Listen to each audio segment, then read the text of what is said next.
ለረጅም ዘመናት ሁለቱም ባላንጣ ናቸው፣ ኢራንና አሜሪካ። ፋርሶች ፍጹም ከራሷ ከእስራኤልም በላይ የጠነከሩ ናቸው። ከምድር ስር ለዓመታት ባበለጸጉት መሳሪያ እስራኤልም የእስራኤል ዋነኛ አጋር ግልባጯ አሜሪካንም ይፈሯቸዋል። ኢራንን ከምድር ስር ሆነው ምንም አይመክቴ ራሷ አሜሪካ ላሳካችውም የተባለውን ሃይፐርሶኒክ ጨምሮ በዓለም ላይ ተፈሪ የሆኑ ሰው አልባ ድሮኖችን ለእስራኤል ከተሞች ማውደሚያ ብላ ጭምር አጥፍቶ ጠፊ ድሮኖችን የታጠቀች ኑክሌር ለመታጠቅ የመጨረሻው ምዕራፍ ላይ የምትገኝ ናት ኢራን። እንዲህ የተካረረው የኢራንና አሜሪካ ያው አፍንጫን ሲነኩት ዓይን ያለቅሳል ነውና ነገሩ። እስራኤል ከተነካች አሜሪካ ትተኩሳለች ነውና ቅኔው። ኢራን በኢኮኖሚ በፖለቲካ በዲፕሎማሲ ወዳጆቿን አስተባብራ ስትቀጠቅጣት የነበረችው አሜሪካንን ኢራን ከዋነኛዋ ባላንጣዎቿ እንግሊዝና አሜሪካ ጋር ከኢራኑ አብዮታዊ መስራችና የቀደሙት የኢራኑ ሃይማኖታዊ መሪ አያቶላህ ካሚኒ እስካሁኖቹ የሁለቱም ሀገራት መሪዎች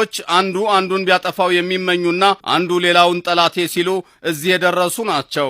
ኢራንና አሜሪካ የባህረ ሰላጤው ሀገር ኢራን በተለይ እስራኤል ከካርታ ጭምር መፋቅና መጥፋት አለባት በሚል በአደባባይ ጭምር በተደጋጋሚ የተናገረች ሲሆን የኢራን ኮሽታ ሁሉ እንቅልፍ የሚነሳት እስራኤል ታዲያ ለረጅም ዓመታት ቢመቻት ልታጠፋኝ እረፍት አይኖራትም ያለቻትን ኢራንን የጦር አቅሟ ፍጹም እንዳይደረጅ ደጋግማ ከረቀቀው መረጃና የስለላ መዋቅሯ እየተነሳች እስራኤል ኢራንን ስታደባያት ቆይታለች።